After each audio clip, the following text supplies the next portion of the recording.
Welcome back to my channel. My name is Dr. Anwar Youssef Dunbar, and this is Big Discussions 76, my original channel. First of all, please like this video, please share it, and please subscribe to my channel.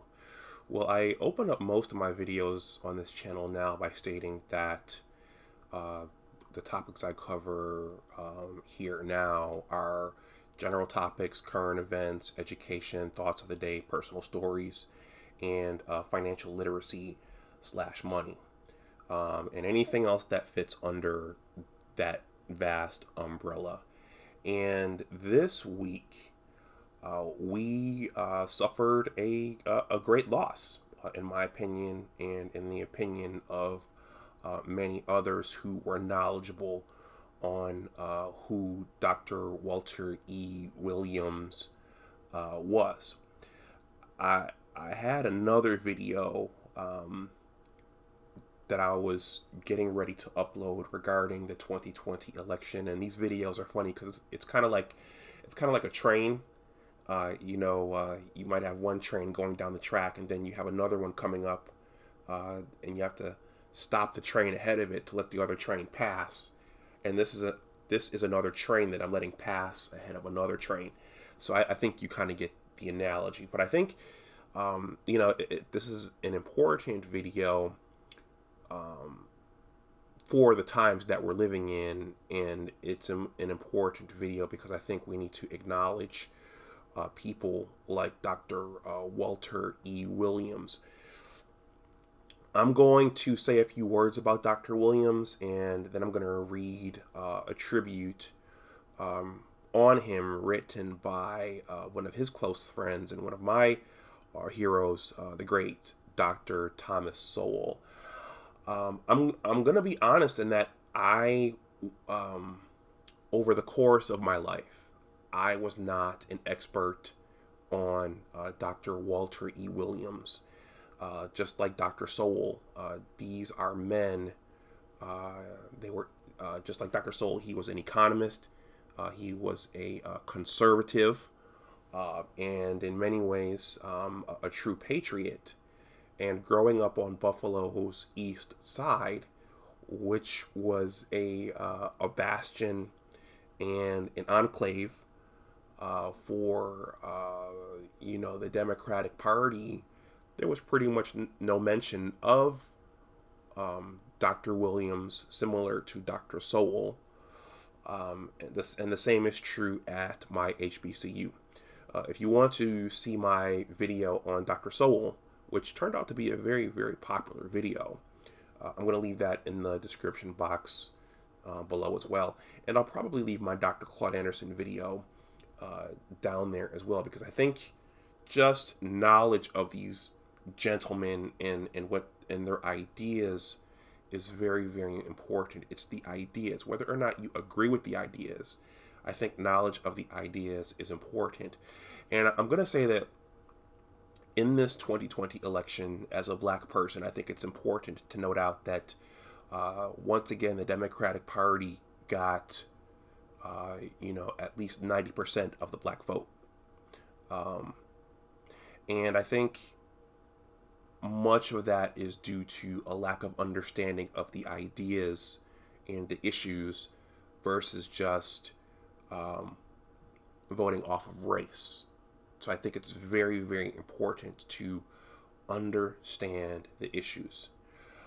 I'm going to just say a few words about Dr. Williams' background, and I'm going to read something for of his keys for staying out of poverty and where I got those keys from. And then I'm going to close this by reading Dr. Sowell's tribute to Dr. Williams. Walter E. Williams was born on March 31st, 1936 in Philadelphia. So when he died on December 2nd, 2020, he was 80 years old. He had one spouse, Connie Taylor. And this is all from Wikipedia, so you can look this up yourself. I don't know if he had children. Let me scroll down really quickly to see if he had children. Yeah, they had one daughter, Devin. Yeah, they had one daughter, Devin. So he his wife was Connie Taylor.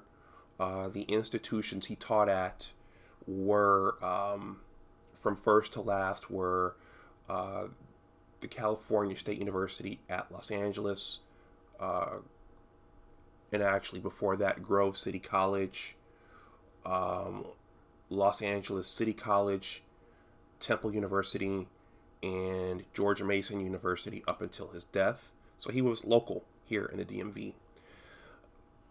In terms of his education, he was educated at, let's see here, he earned his bachelor's degree in economics in 1965 from the California State College at Los Angeles.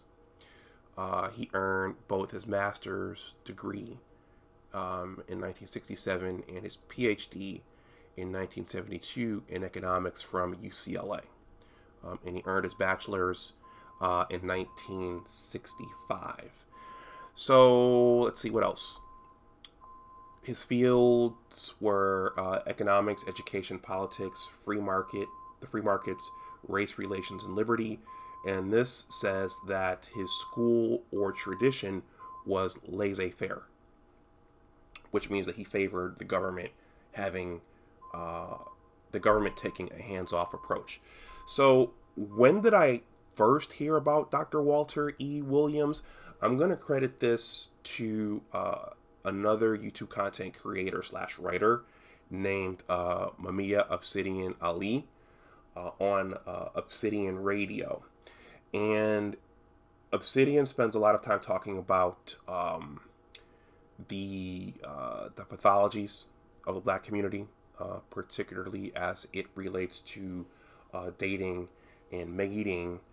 And in much of his content, he's talked about how to stay out of poverty as it relates to those previous topics. And he cited in numerous times Dr. Walter E. Williams' 4 keys for staying out of poverty. And Obsidian is also from Philadelphia.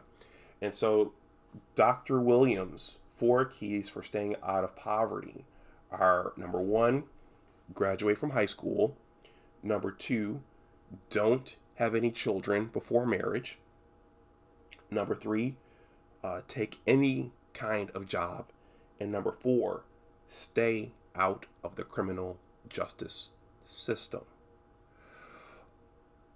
I'm going to leave a bunch of, I watched 2 videos on Dr. Williams prior to shooting this one, and there are several on YouTube so that you can watch for yourself. But I'm just going to say that a lot of his ideas, I think, in the Black community would be seen as being judgmental, and a lot of them would run counter to the belief systems and value systems that are currently embodied within the community. So a lot of these ideas, if you mention them, would actually be pretty foreign, and I think unwelcome. But I think they're important nonetheless. And again, I think for balance and for perspective, especially when doing things like voting, it's important to keep all of the ideas in mind. And I think that we need to do a better job acknowledging our conservative Black voices, our economists, our thought leaders, our intellectuals on both sides of the spectrum. So right now I'm going to read Dr. Thomas Sowell's letter on Dr. Williams, and then I'll conclude this video. So this is entitled Walter E. Williams, 1936 to 2020 by Dr. Thomas Sowell on this was published on December 2nd, 2020. I'm going to leave this link in the description box below. It reads, Walter Williams loved teaching. Unlike too many others other teachers today, he made it a point never to impose his opinions on his students. Those who read his syndicated newspaper columns know that he expressed his opinions boldly and unequivocally there, but not in the classroom. Walter once said he hoped that on the day he died, he would have taught a class that day, and that is just the way it was when he died on Wednesday, December 2nd, 2020. He was my best friend for half a century.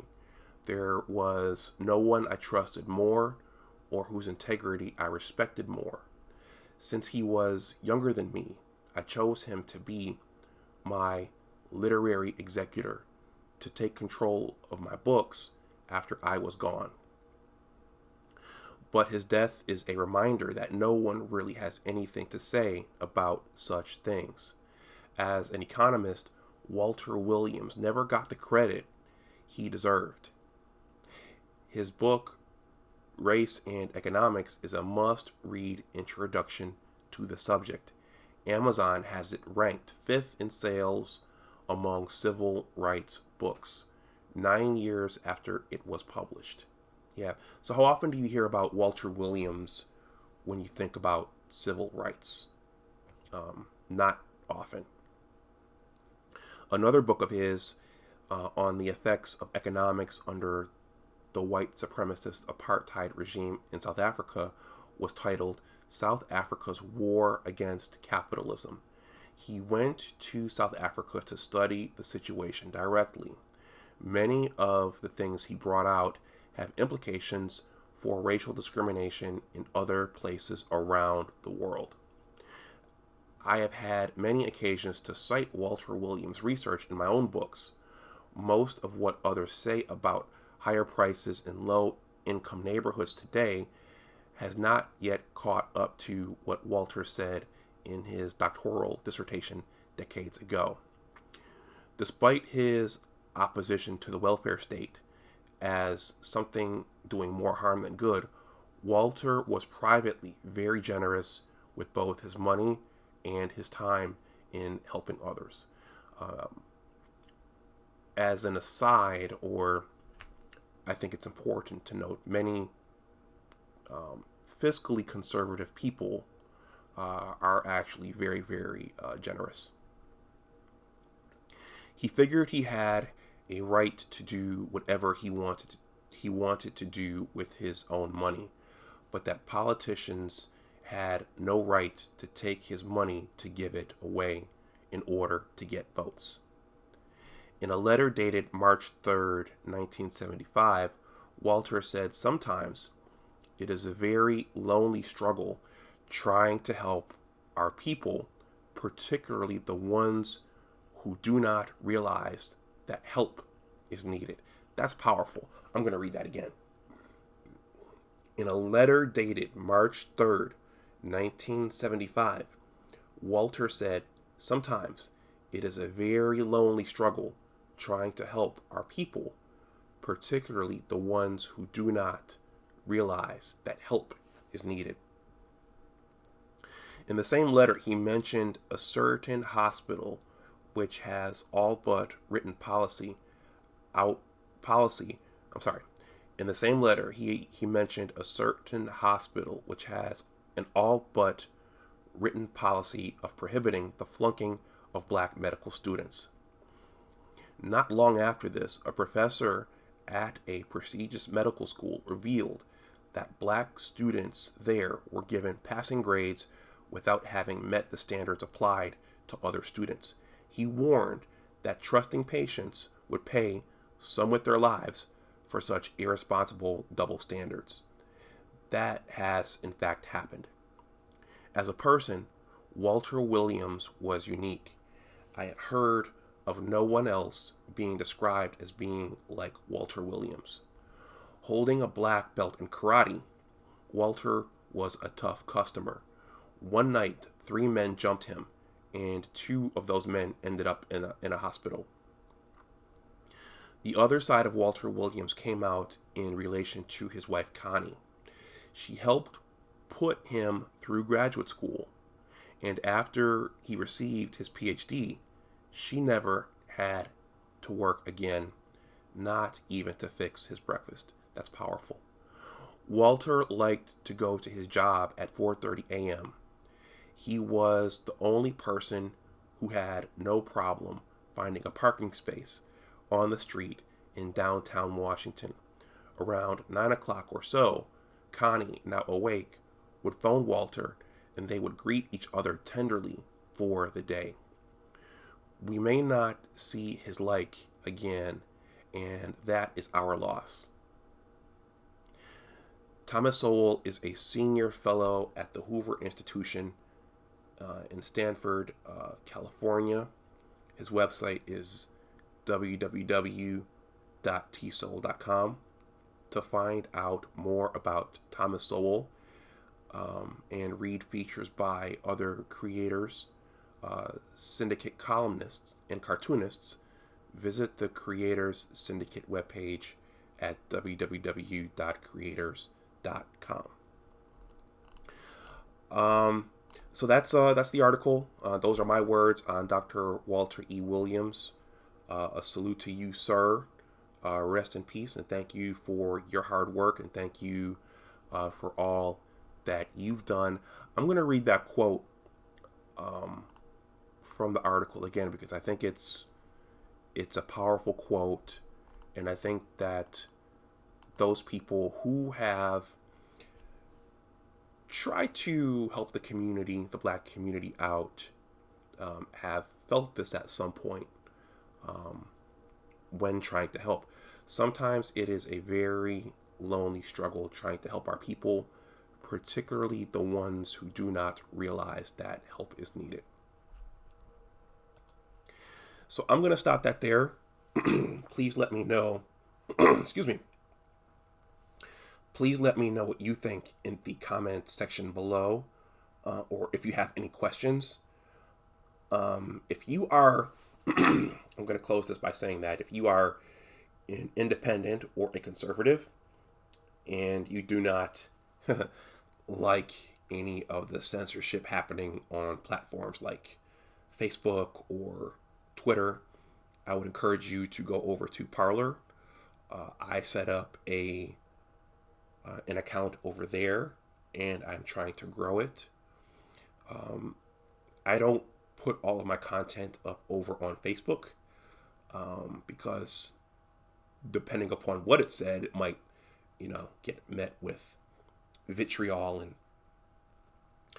backlash. But I think this one is worth posting up over there. It's not attacking anyone. It's just, again, I think we need to consider all ideas on the spectrum.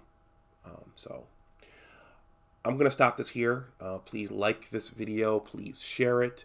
And please subscribe to my channel. Stay safe, everyone. And as always, remember that your attitude determines your altitude. Take care, and I'll talk to you the next time. Bye-bye.